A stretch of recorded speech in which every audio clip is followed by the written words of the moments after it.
welcome back to The Place. You know, on this show, we always like to tell you about fun things that are going on around the state. You saw Buddha, how much fun he's having, but we also like to talk about very serious things and topics that we want to address, like suicide and the fact that it is happening far more than we would like to see. And I think in this last year, we've all had some really mentally challenging moments. That's why we want to talk with Miss Allison Faust. She is with the Utah Suicide Prevention Coalition. Hi, Miss Allison. How are you? Hi, good. How are you? Thanks for having me. Now, you guys are doing an amazing new program called Live on Utah, and you're going to be educating people and really trying to bring an awareness to this and get people to talk about it, because it's something people still don't want to talk about.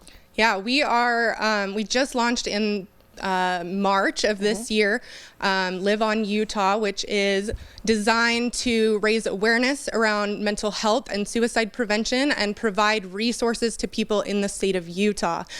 We know that a campaign is not the end-all be-all of suicide prevention, which is why we have a statewide plan for suicide prevention on our Live on Utah website, and you can go ahead and check it on there at liveonyutah.org.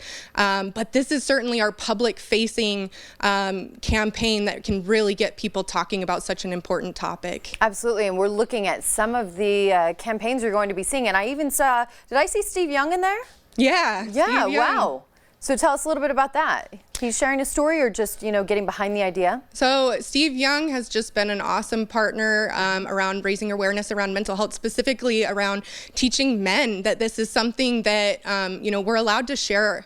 Men are allowed to talk about their feelings and their 100%. Struggles just like anybody else, and it's just important that they reach out for help when they need it. Yeah, and you know, Allison, I think this whole year, I mean, 2020 has just been the craziest year. And I think even for me personally, being an extrovert, I felt things and had mental, you know, mental instability, I guess you would say, as well throughout this year, of just feelings that I couldn't control. Have you seen things change through 2020? Have things been worse, better? What have you seen? Yeah, 2020 is obviously a stressful year mentally for everyone. And I think even people who were doing okay at the beginning of all this are now getting to a point where maybe they're not doing okay.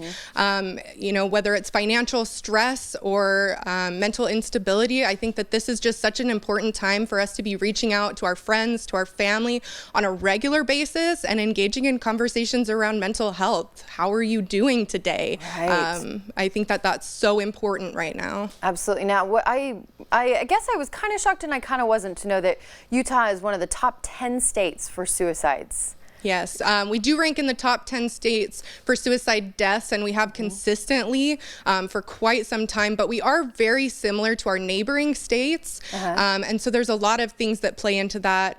You know, suicide is obviously a very complex issue.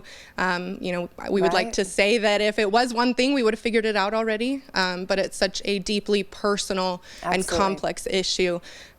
Absolutely. Well, and tell people, of course, again, give them your website and the crisis hotline in case they need any help or they want to reach out. Yes, please visit liveonyutah.org. Follow us on Facebook and Instagram. And if you or a loved one is struggling, please reach out to the National Suicide Prevention Hotline at 1-800-273-8255. Allison, I think this is such an important thing. I mean, even in my extended family, this has happened to us. I've had friends. So I think everybody out there listens now and kind of goes, you know, I know someone. So this is something we really need to talk about and to band together. So thank you so much, Allison. We appreciate it.